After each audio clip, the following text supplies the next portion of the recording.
You're listening to a podcast from thespoilist.com. Welcome to First Contact, the Star Trek The Next Generation introcast, a podcast where three people watch Star Trek The Next Generation and then use words to describe their thoughts and feelings on those episodes. I'm Andrew. I'm James. And I'm Alex. This week we all have been watching Season 3, Episode 2, The Ensigns of Command. It was written by Melinda Snodgrass and directed by Cliff Bowl. It first aired the week of October 2nd, 1989. James, what happens in this one? The Sheliak Corporate get in touch with the Enterprise, and they never ever call, so they know something's up. They want some humans cleared off a planet that belongs to them thanks to a 100-year-old treaty. Turns out the humans are the descendants of some colonists who got lost 90 years earlier. Due to the radiation on the planet, only Data can go down, and he's charged with getting the colonists to leave, although they're mostly reluctant. Meanwhile, the Enterprise has to stop the Sheliak wiping out the colony.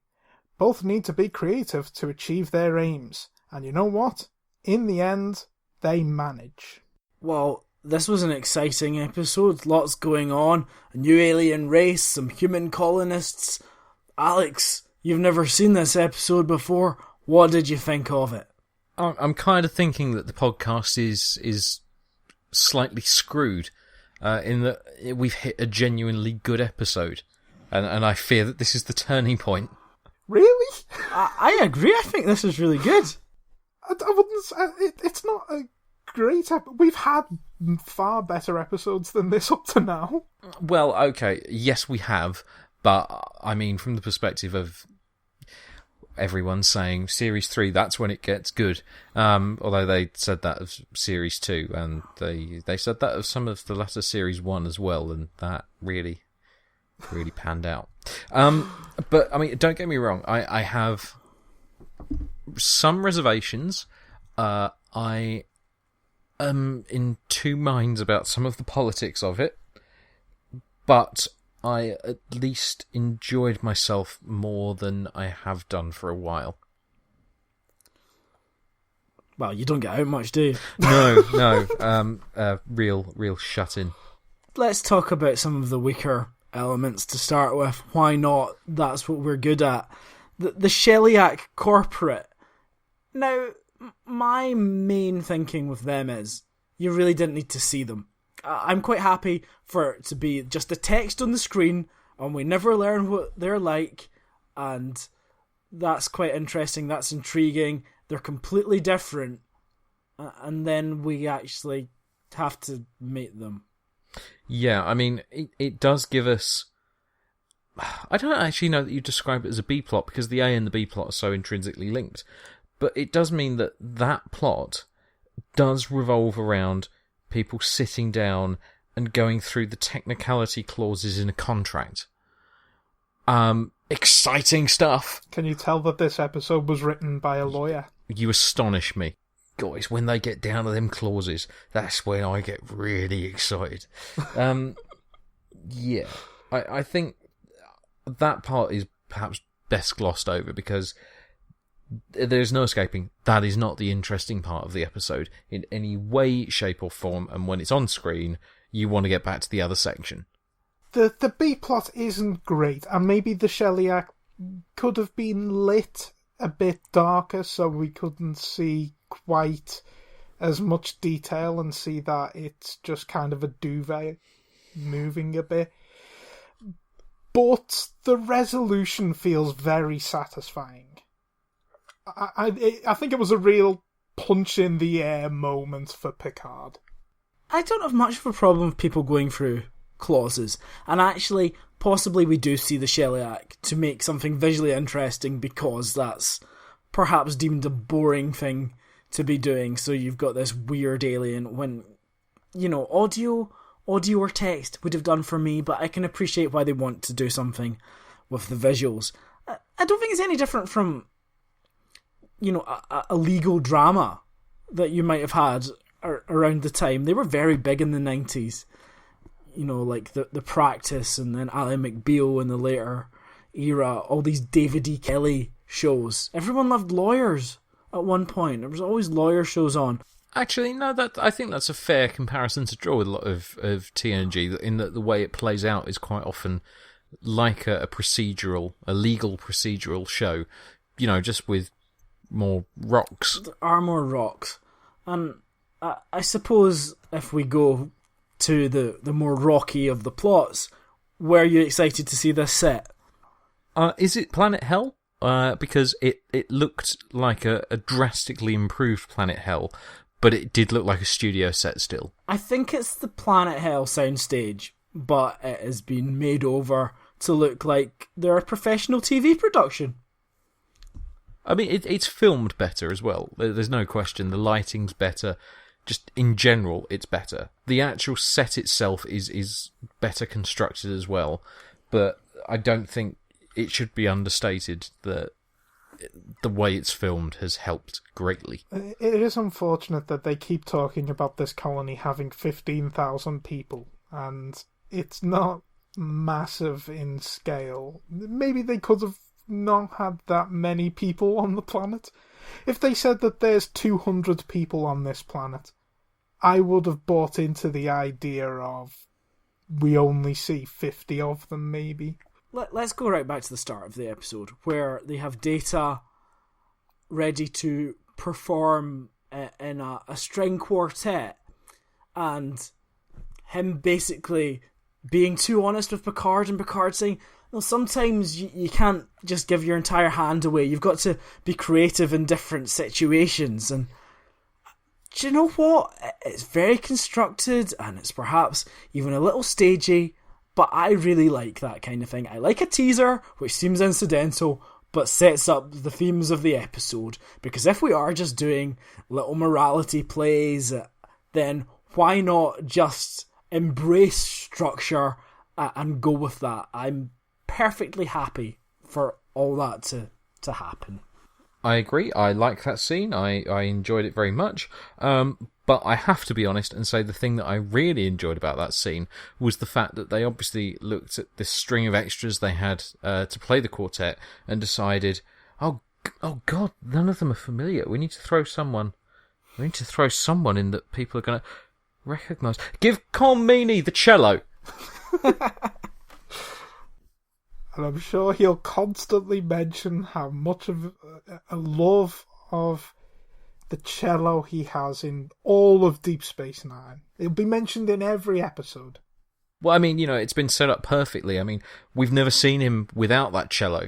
It's always underneath the transporter desk, just poking out the edge. It's a trip hazard, if I'm being honest. It's a complete violation of safety. But he's often the only person there, so he gets away with it. Flagrant flouting of Federation safety guidelines. Data goes down to the planet and to investigate the mystery of why these colonists are here in the first place. There seems to be a lot of kind of space colonies going out about 100 years ago. This, again, it's fairly familiar. We've seen this kind of thing before, but it doesn't matter. It serves a job. I guess it's a Star Trek cliche in some ways, but Planet of Humans, there might be some kind of obstacle. I'm not bothered by that in any way. But I suppose something new, a love interest for Data. How did you think that was handled? Better than last time? What are you saying? I'm saying I'm willing to believe he's fully functional without needing to see it. I think when you've got Data alone, without Geordi to play off or any of the rest of the crew to play off, it actually works to give him a foil in some way. Another character that can inspire the creativity, whatever the motivations. And it seems a little weak. Oh, she's a cybernetics expert randomly. Fine. But I think it generally pretty much works. It's because, you've got this regular on their own, but you manage to shape a convincing story around that. Yeah, I mean, I I never felt it to be the most necessary element of the plot. I don't know. There were other big themes going on without the do androids have wet dreams? But it's there. I didn't mind it. Let's talk about the colonists a little bit. You've got the leader, Goshevin. Do you want to know an interesting thing about Goshevin? He talks very strange, doesn't he? It's almost as if what he's saying doesn't exactly quite match up with his lips. So actor Granger Hines' dialogue all had to be dubbed in by another actor, and he asked for his name to be pulled. Right. Why did they have to dub his voice? Apparently it wasn't the right voice. I mean, maybe it was like Darth Vader. That's a bit strange, isn't it? You can understand why he was upset about that. Yeah. I've heard other people tell this anecdote, but I have met Dave Prowse and heard someone next to me asking him that question. Oh, Dave, it's a shame they had to replace your voice. Yeah, why'd they have to do it? And Dave Prowse turned around and go, I have no idea.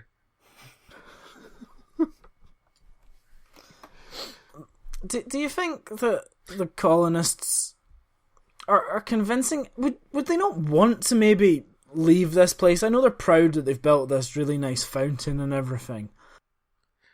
Oh, come on! It is a nice fountain. I mean, it's got steps and everything. It comes right down from the hills. I mean, I'm not entirely certain why you want steps in a fountain.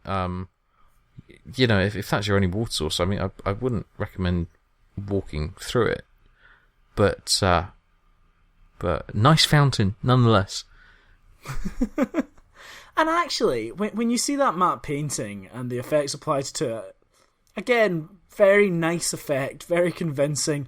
It opens up the world. It makes it look much bigger than the very stagey set that it is. One of the more successful matte paintings that we've had. We've certainly had some less. Angel One's was particularly unsuccessful in that it was static. Yeah, you'll see that again at some point soon. Oh, joy.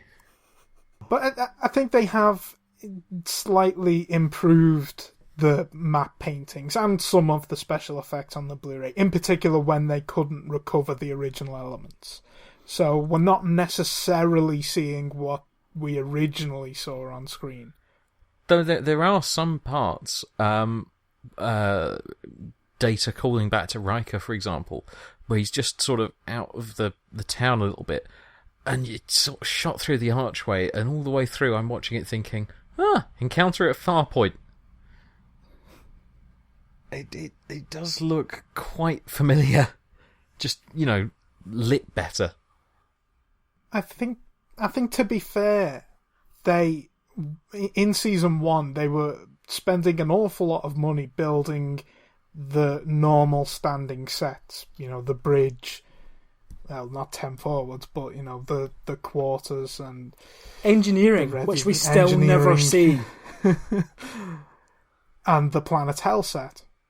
And now we're starting to see money within each episode rather than whatever's left over after the amortization of existing sets. That's a good point, and that's a fair point. Also, you're seeing decent writing.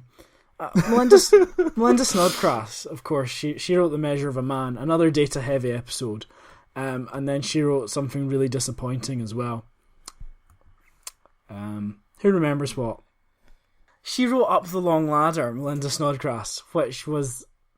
That was the Irish episode, incidentally, in case you've forgotten. I know. I hadn't forgotten. No, I'm going to struggle to forget that for a long time. There are some episodes you just can't forget. Do you not like girls, Will?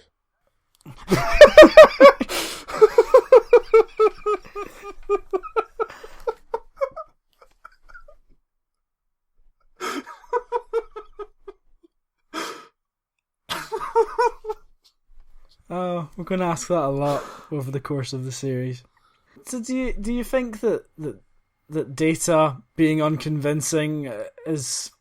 Can you buy that, do you think? yeah, he's not going to convince these people to come off the planet because they're all stubborn about their water, even though they didn't necessarily want to be on this planet in the first place because it killed everyone.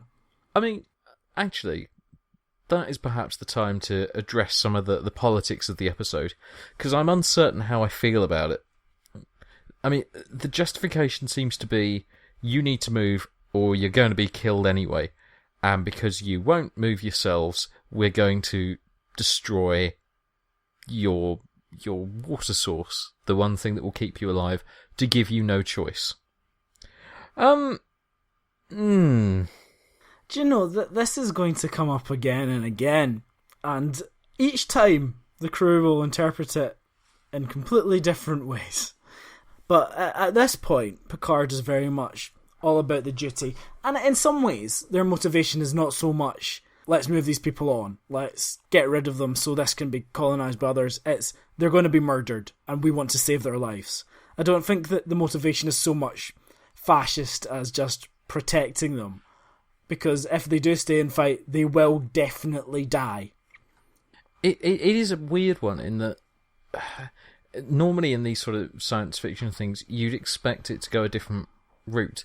You'd expect the episode to play out differently. You'd expect it to be that Data goes down, tries to move them, finds they don't want to move, they've adapted to life there, and instead they want to stay, and the episode would play out differently so that Picard goes through the legal contract and finds that there's some reason that the planet can't be settled upon by the aliens, and so they get to live out their lives as they want.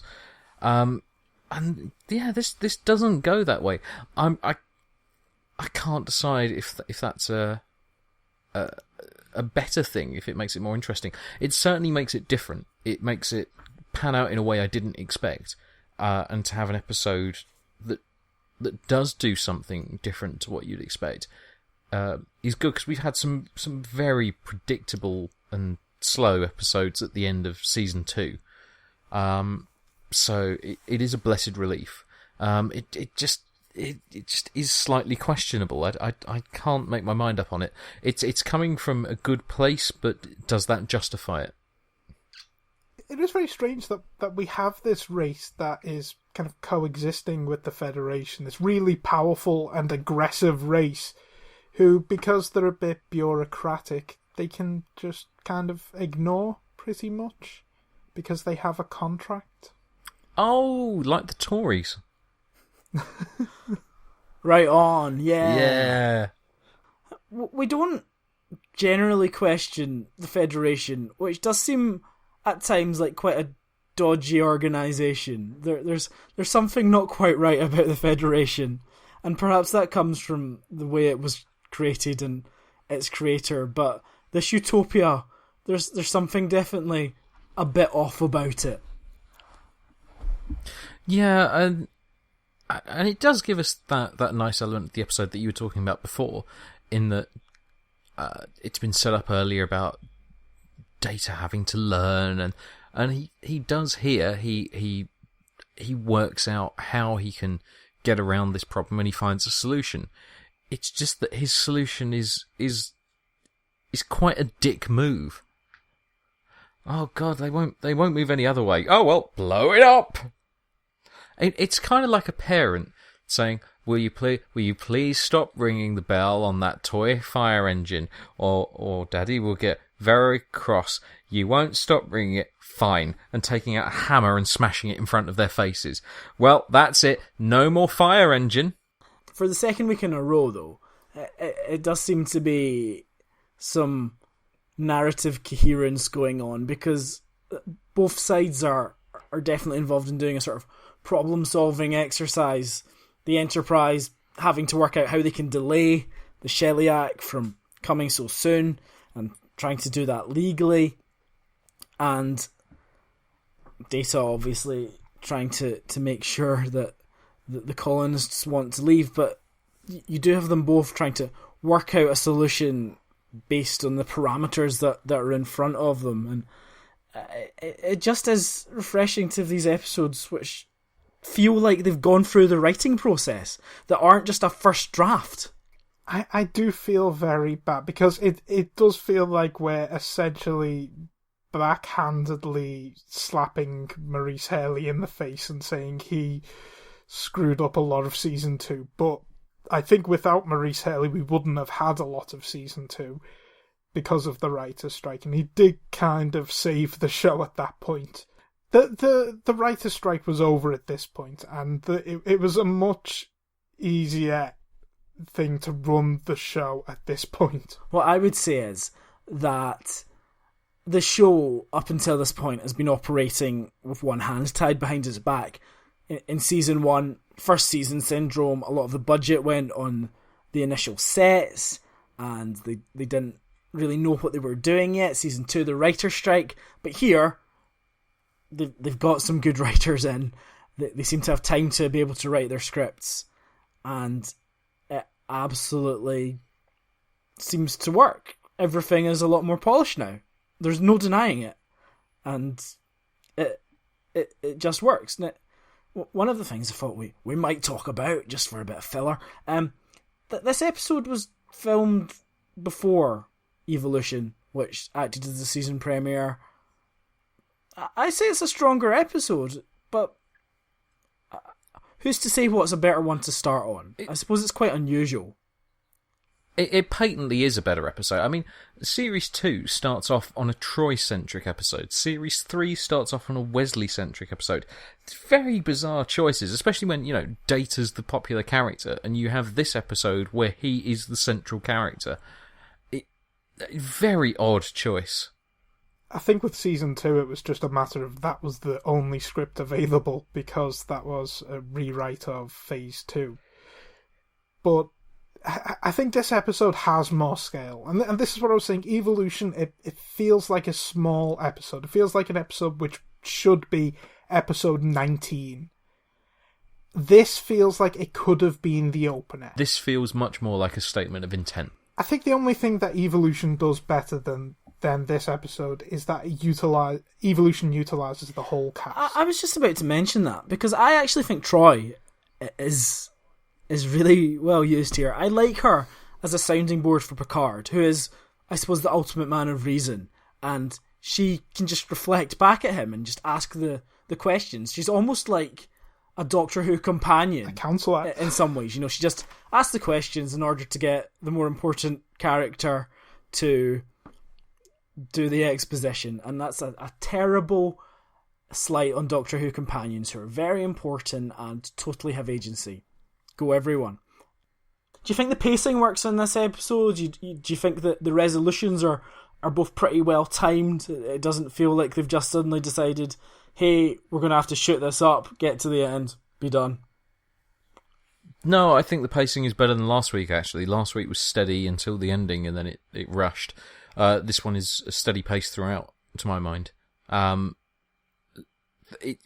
See, this is the thing. I mean, there are elements that I find questionable. There are elements that I'm less bothered about than other elements in it.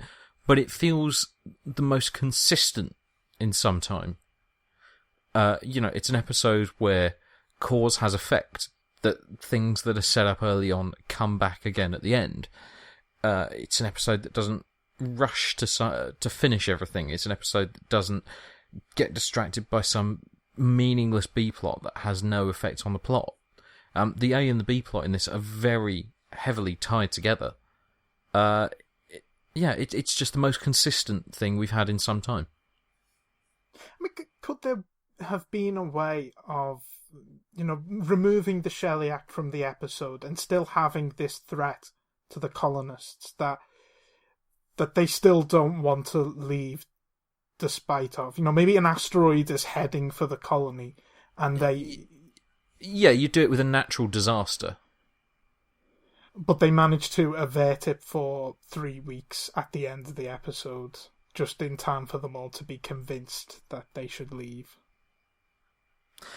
That is basically the start of Into Darkness. I'm just going to throw that out there. I feel we've sort of covered everything, so let's head over to Quickfire. Quickfire. I, for one, was delighted to see the return of Mark McChesney as the Sheliak, who we all, of course, fondly remember as Armus in Skin of Evil. You've got to say that it's quite a similar setup, really. I mean, before he had a duvet covered in tar, and now he's just got a duvet sort of covered in shiny bits. So that is the worst thing to be typecast as, isn't it? An alien with a duvet covering him. That is worse than, you know, people being typecast as a robot or people being typecast as the love interest. So it's probably time to turn to that old favourite, the Nitpicker's Guide for Next Generation Trekkers. I mean, you know, some people say to us, why do you turn to such a pernickety book that obsesses over details that literally no one cares about? But, I mean, you know, sometimes there's some real gold stuff. I mean, here, for example, with this episode, we have, this is a minor point, but worth noting. Any treaty, especially the particular treaty in question here, is a legal binding document. Because the parties involved will invoke pieces of it during discussion, the numbering and organisation scheme should be consistent. Yet the first time anyone refers to the treaty, the person uses the locator phrase paragraph 653 subpara 9. The next time, the phrase changes a little to section 501, paragraph 716 subparagraph 5. The final time the locator phrase is paragraph 1290 and then subsection D-3.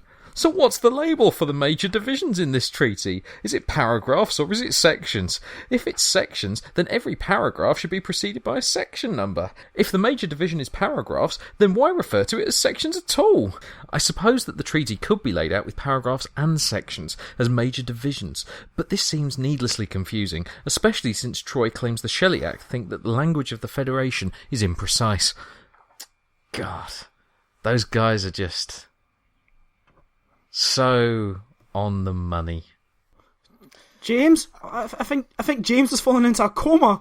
I should never have recommended that book to you, Alex. I know, he's actually read it.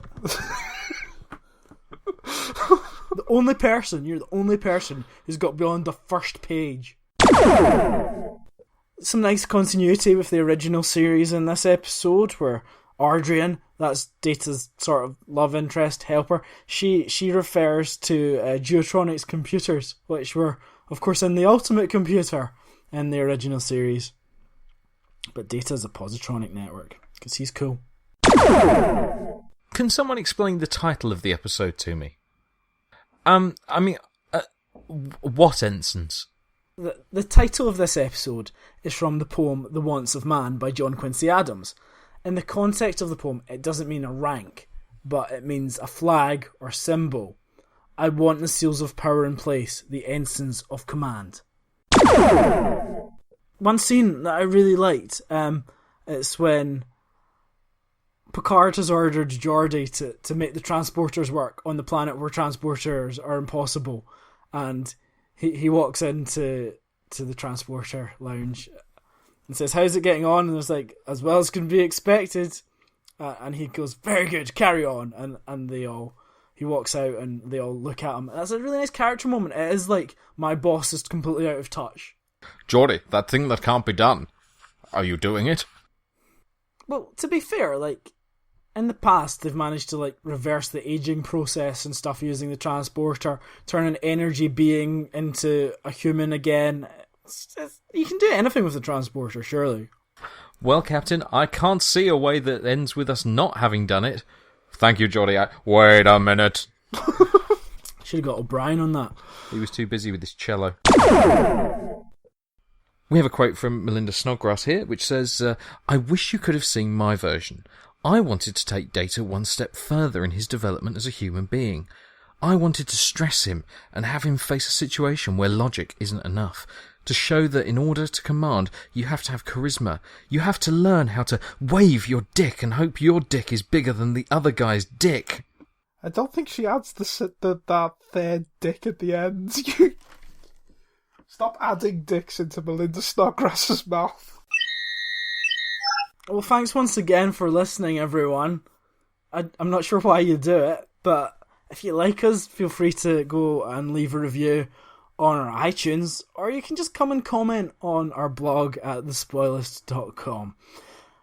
We will be back very soon when we'll be talking about the survivors. Until then, goodbye. Goodbye. Goodbye.